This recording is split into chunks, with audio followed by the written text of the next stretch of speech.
Hi everyone, welcome back to GrantMe. On this edition of GrantMe Reviews, I have with me Mattie. Now, Mattie is a GrantMe student and she's gonna go over any challenges that she encountered, the scholarships she won, any plans for her future, and as well as what she thinks of the GrantMe platform.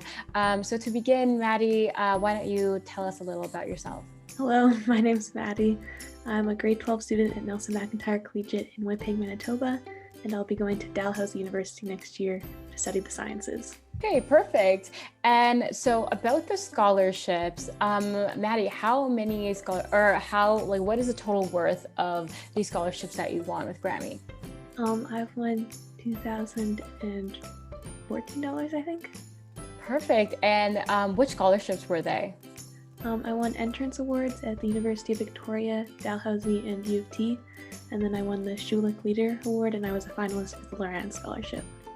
That's really impressive. The Loran Scholarship is a favorite of GrantMe students. We have a bunch of GrantMe students that won the Loran, and some that we even hired and work with us now. So that's pretty cool.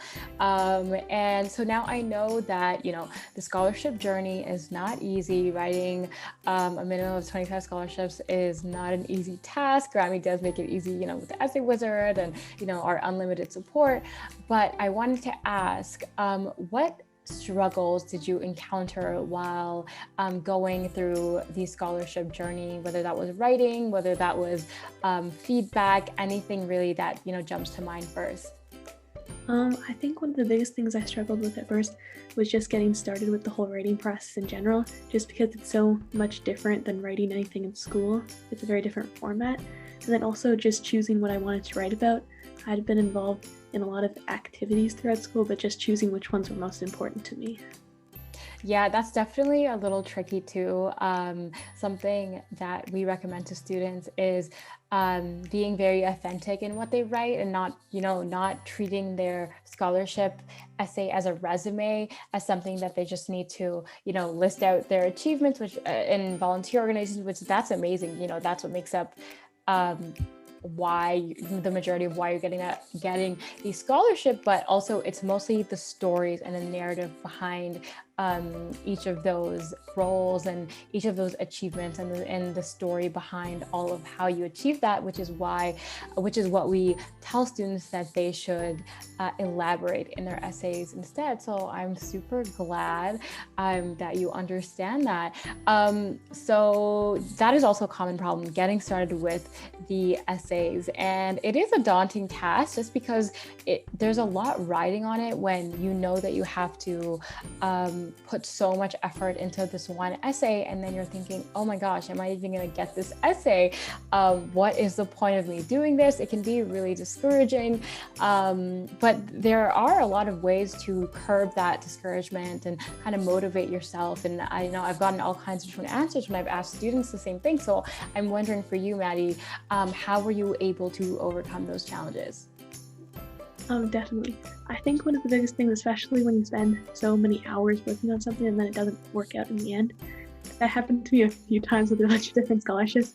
I just had to remind myself that every time I wrote an essay, it was going to get easier the next time I had to write a different essay. So even if I didn't win a certain scholarship, it just helped me move on to a different one, and then my writing just got even better. Exactly. It's definitely a process. And what I always tell students is that when you're writing scholarship essays, you're not just writing scholarship essays for funding, you're actually developing skills while you're writing those essays. So, you're learning resilience, you're learning editing skills, you're understanding your experiences even better. And in the end, if you don't win, you're like, hey, at least I have all these extra skills that I wouldn't have developed otherwise. So that's super great. So in terms of the actual services that GrantMe provides, what was your most helpful tool that GrantMe provided?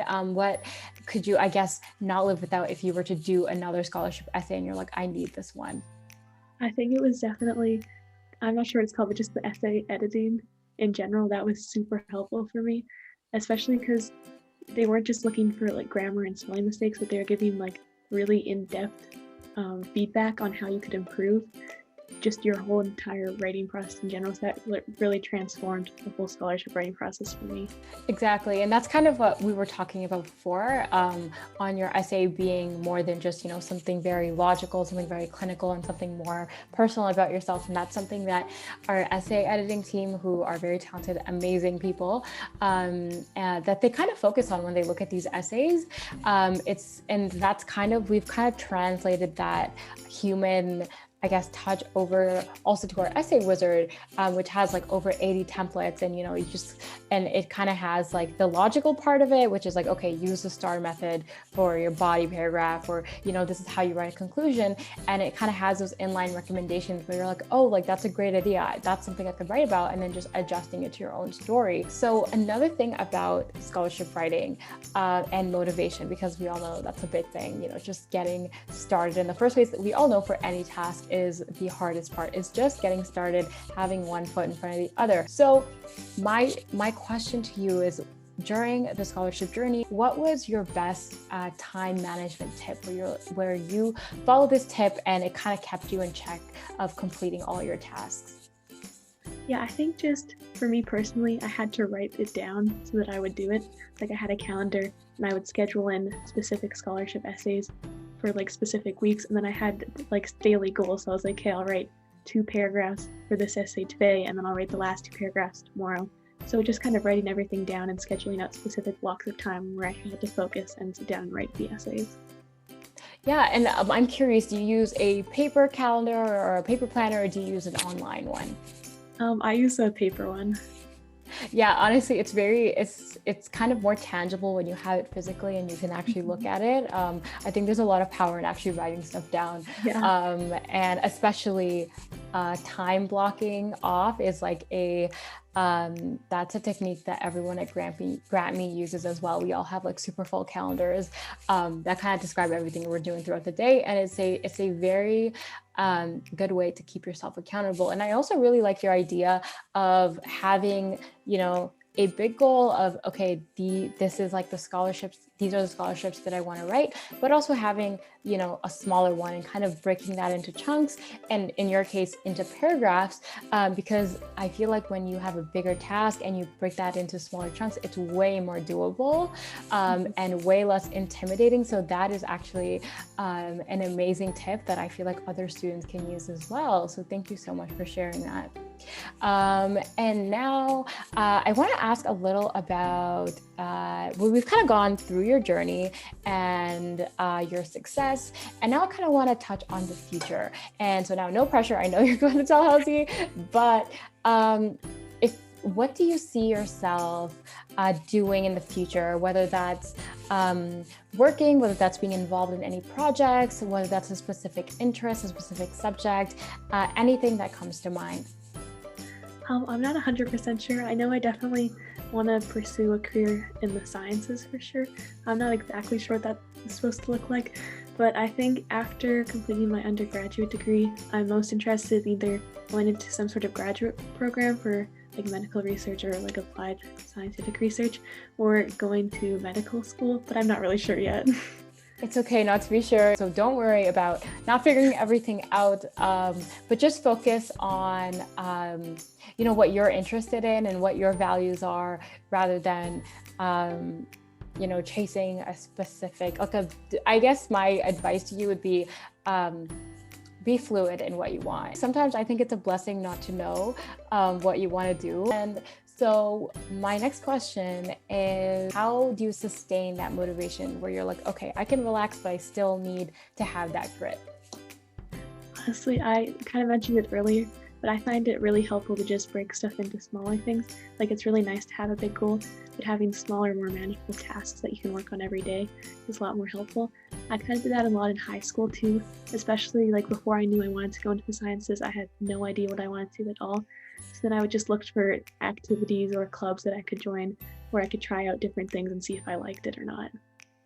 Perfect. Honestly, trying different things is the number one way to like get to know what you actually want, because if you're just, sedentary and you're stationary and you're not trying things out, then you'll never really know, because you'll never really try anything out.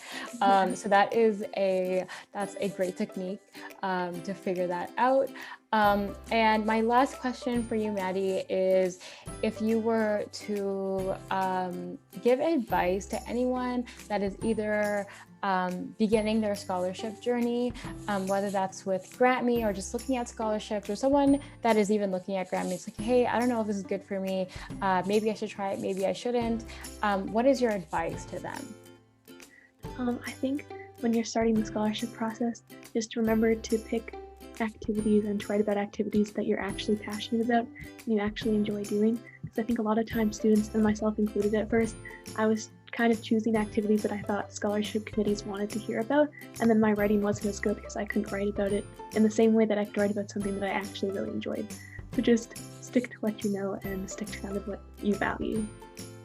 That's perfect advice. I think one of the biggest advice that we give to students writing their essays is also being authentic and being compelling. Being authentic comes under being compelling, because I think it's very obvious when you read an essay and you can tell, wow, this person is very passionate about what they're doing and they really believe in, such and such cause, or their position, or this experience.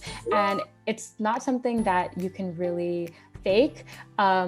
So definitely that authenticity really comes out when you're truly, truly passionate about something. And you have to be really strategic in the way that you write these essays too, because of course your scholarship essay, as much as one might think it's a written resume, it's really not. It's more about your narrative and your story. So I definitely agree with you. Writing scholarship essays that are more about your story and your personality is gonna probably win more money than having an impressive one where you're stuffing all of your different extracurriculars into a 500-word essay. So thank you so much, Mattie, for agreeing to interview with me. This has been really, really insightful for myself as well as for the students watching this. And again, congratulations on all of your success. I wish you luck in Dalhousie. That's super, super exciting. And I will see you guys all next time.